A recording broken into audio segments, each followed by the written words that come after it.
Bonjour, bonjour et bienvenue sur KTV en direct à la télévision, à la radio et sur les réseaux sociaux pour ce temps de parole consacré à l'environnement, à l'insertion, à plusieurs choses. Grâce notamment à l'association Neima avec sa présidente qui est sur le plateau, Rokhaya Hadji. Bonjour. Bonjour Kwesi, bonjour aux Mahorais, bonjour à la population de Chirungi particulièrement. Évidemment, évidemment. Content de vous revoir, Rokhaya. Merci, moi aussi. Et quelque chose d'important qui s'est passé hier du côté de Kanikeli, un nouveau centre à Kanikeli. Et là, on voit des opérations que vous faites pour l'environnement. Tout à fait. Effectivement, Kanikeli, c'est le deuxième lancement parce que nous avons eu le mois de mai, comme vous l'avez vu, le lancement du secteur de la Kadema, la communauté d'agglomération Mamoudzou Dembeni. Et là, cette fois-ci, puisque nous progressons doucement, doucement, comme on dit, là, cette fois, c'est le lancement de la communauté de communes du Sud, dont le lancement a eu lieu à la mairie de Kani, que je remercie fortement le maire et le président de l'Interco de nous avoir organisé la cérémonie qui s'est passée dans des très bonnes conditions. Remercier également le département et l'État vraiment de leur mobilisation, de leur soutien à cette action environnementale d'une part, mais surtout et encore, c'est de l'insertion derrière, donc de la création d'emplois également. Ça veut dire quoi? Qu'on joint l'utile et l'agréable? Absolument. Comme on dit, c'est d'envoyer une pierre et de cueillir deux mangues. Et bien voilà, c'est exactement ça. Derrière ça, on le sait, on le voit et on le vit, vraiment l'état dégradé de notre environnement. Vous l'avez vu avec la plaine de la Déal, vous vous rappelez de cette plaine mangrove de la Déal, comment elle était dégradée.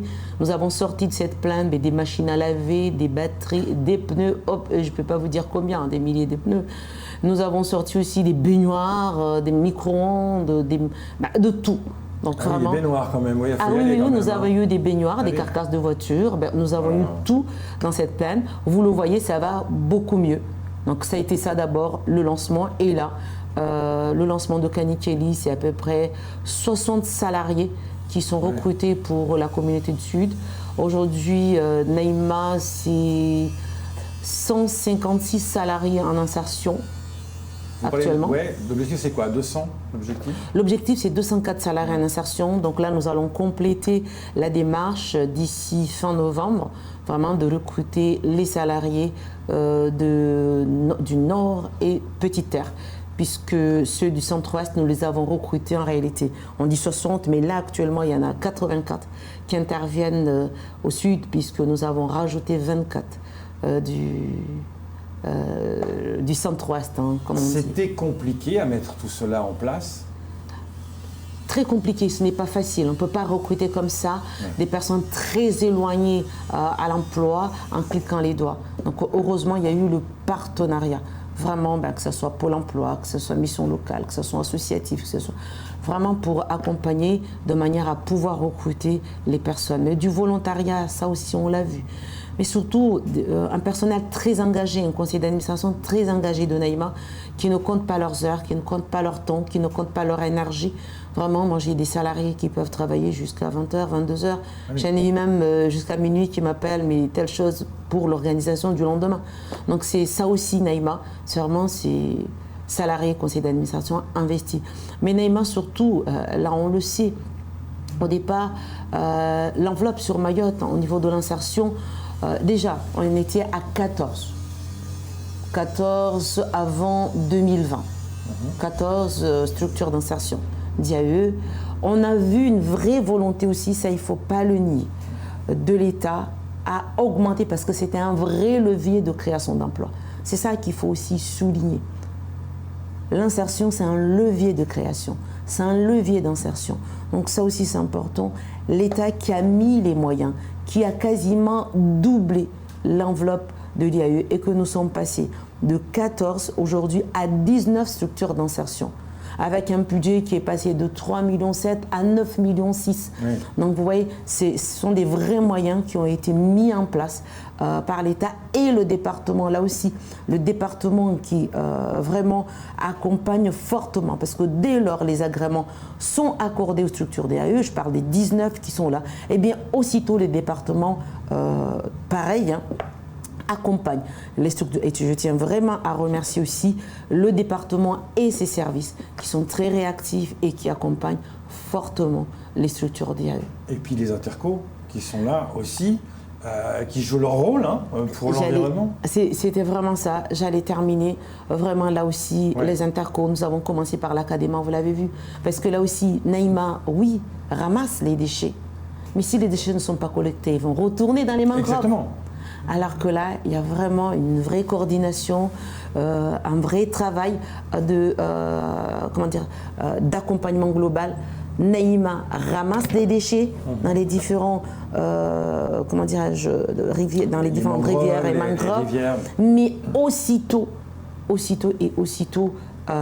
les intercos collectent ces déchets et les amènent soit aux décharges, soit chez Endo, soit en tout cas sur les structures qui transforment et en tout cas qui accueillent ces déchets chez eux et qui les traitent. Donc c'est ça aussi.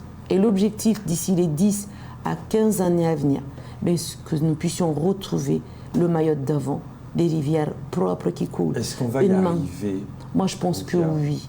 Oui, parce qu'il y a une vraie volonté. Volonté déjà des collectivités. Je parle des intercos et communes. Je l'ai vu hier, les maires mobilisés. Je l'ai vu hier, les présidents intercos mobilisés. Oui, nous pouvons y arriver parce que l'État est aussi mobilisé. Oui, nous pouvons y arriver parce que le département est mobilisé. Comment ne pas y arriver avec les associations mobilisées? On le voit, moi, on me le dit. Là, nous sommes à plus de 140, 150 tonnes de déchets ramassés. Ce n'est pas rien, c'est énorme. En quelques mois. Et quand je parle de déchets, ce sont des encombrants, ce sont des déchets ménagers. C'est pas seulement la simple canette qui traîne. Vous parliez de baignoire tout à l'heure, donc on ose imaginer la suite. Mais comment réagissent justement ces gens qui récoltent tout ça? Est-ce qu'ils sont étonnés? Est-ce qu'ils sont effarés? Est-ce qu'au contraire, ça les fait réaliser qu'il y a un vrai problème? Alors ça le fait surtout réaliser, non seulement qu'il y a un problème, mais qu'eux jouent un vrai... un vrai rôle, voilà. Ils ont le rôle de Mayotte de demain. Et c'est ça, je tiens vraiment à féliciter les salariés en insertion, parce que ce n'est pas un travail facile du tout. Tous les jours dans la mangrove. Là, dernièrement, nous les avons équipés de cuissards. Mais nous savons la difficulté d'avoir des cuissards sur le territoire. On est obligé de les commander à l'extérieur parce que les dépotes n'étaient pas suffisants. Parce qu'il faut aller très loin. Et oui, parce que la boue monte jusqu'à la poitrine. Donc quand ça monte jusqu'à la poitrine pour aller collecter des déchets, c'est sûr, ce ne sont pas des bottes, il faut des cuissards. Mais quand même, on voit la difficulté même avec les cuissards, combien c'est dur de les tirer parce que c'est lourd. Les pneus sont très lourds, les baignoires, les carcasses. Et là, il faut encore, là, Naïma en train de chercher aussi d'autres outils, d'autres moyens de faire tirer les déchets dans les mangroves parce que ce n'est pas évident. Dès que les déchets sont éloignés, il faut d'autres outils. Nous sommes en train de réfléchir. Et là, je lance l'appel. S'il y en a des personnes qui savent, des spécialistes, des experts en la matière, comment tirer les déchets des mangroves, ceux qui sont très éloignés, pas seulement mangrove, je dirais même du lagon. Du lagon, j'allais dire, voilà. Parce qu'ils font des opérations des fois avec le lagon. Donc, qu'ils nous fassent savoir, nous sommes preneurs à toutes ces idées-là, parce que l'objectif pour nous, c'est de pouvoir vraiment enlever au maximum de ces déchets dans les rivières et les lagons. Mais ça, on ne va pas s'arrêter là, on le voit, on les voit. Là aussi, si on laisse les déchets dans les caniveaux, si nous continuons à laisser les déchets sur les routes départementales, c'est devenu vraiment, on va dire, des dépôts sauvages.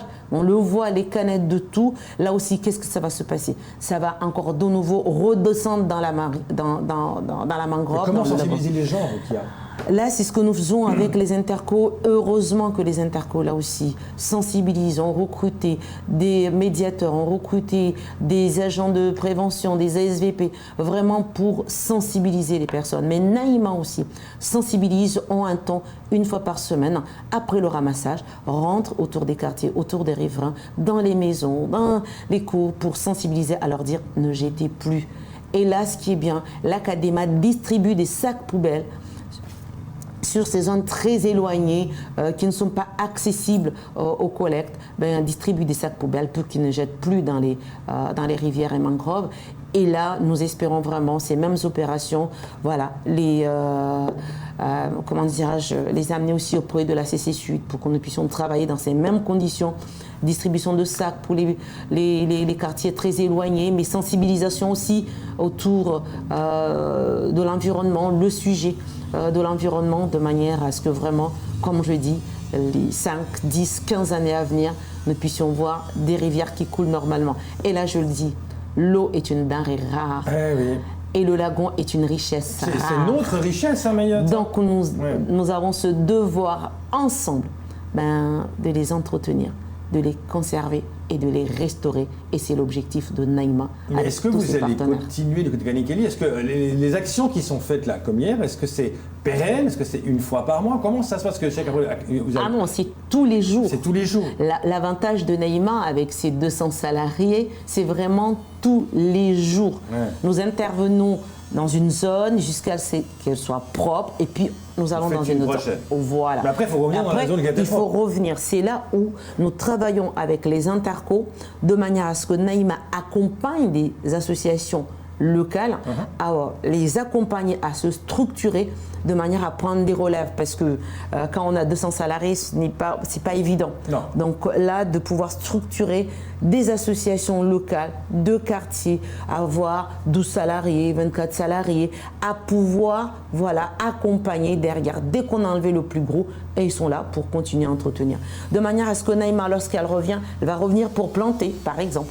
Elle va revenir pour faire les gros nettoyages encore d'autres, mais pas de revenir pour faire un peu, comment dirais-je, l'entretien récurrent. Et ce serait décourageant. Parce que si vous passez à Kanikeli, la mangrove, et que vous revenez, je sais pas, dans un mois, c'est pareil, alors que vous avez enlevé beaucoup, retrouvé des baignoires, ça deviendrait désolant quelque part. Tout à fait. Après Kanikeli, qu'est-ce qu'il y a la suite? Je sais qu'il y a d'autres endroits qui sont prévus également. Alors, c'est pas que Kanikeli, quand on parle de Kanikeli, je veux qu'on parle après l'Interco Sud. Oui. Parce que nous allons intervenir à Kanikeli, Bweni, Chirongi, Bandélé, l'ensemble du territoire du Sud avec les 60 salariés. Après, ça sera le centre-ouest. Là aussi, pareil, avec ces salariés qui seront la commune de Sada, Ouangani, Tingoni et Mtsangamouji. Après, ça sera le Grand Nord avec Akwam, Tsamboro, Doumoni, Kungu.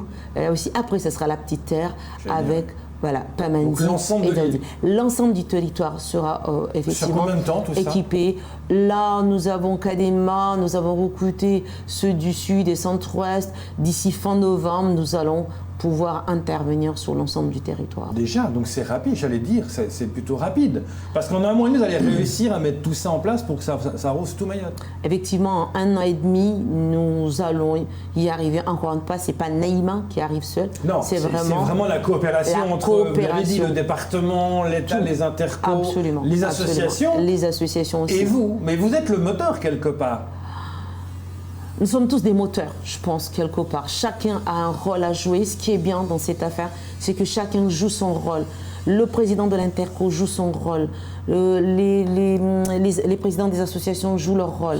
Naïma joue son rôle. Et donc c'est ça. Oui, mais vous êtes le point central. C'est-à-dire que vous êtes le point central de ça. Et après, les gens sont venus se greffer et vous suivent.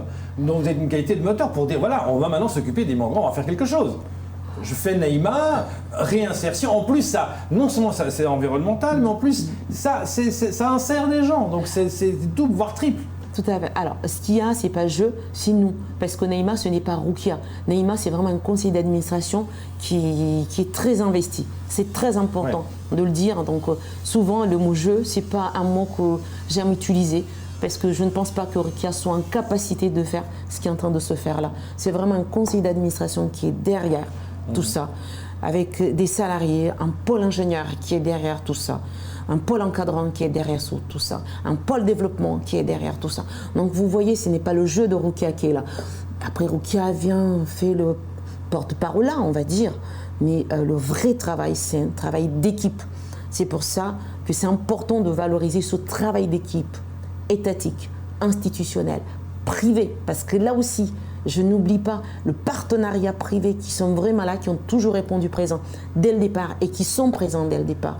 Là, nous allons signer prochainement notre convention avec le MEDEF concernant l'insertion. Là, nous sommes en train de travailler sur des sujets de formation de BTS en comptabilité, des BTS en sanitaire et social, avec du partenariat public et du partenariat privé. Je parle des entreprises qui vont insérer de jeunes pour leur former en BTS en sanitaire et social, des métiers aujourd'hui qui sont vraiment demandés, qui sont recherchés, donc une vraie pression sur ça. Donc nous savons que les jeunes que nous allons former sur ce sujet seront ensuite recrutés. Et nous allons continuer comme ça. Donc vous voyez, c'est pas Rukia. Vous l'avez bien compris, c'est très important. Oui, vous êtes la présidente Elie Maalouf. Merci beaucoup d'être venue ce matin pour en parler, pour nettoyer tout ça et mettre de la gaieté à Mayotte. À Mayotte, c'est l'objectif. Merci encore. Merci. C'est tout pour ce temps de parole. Tout de suite, la suite de vos programmes.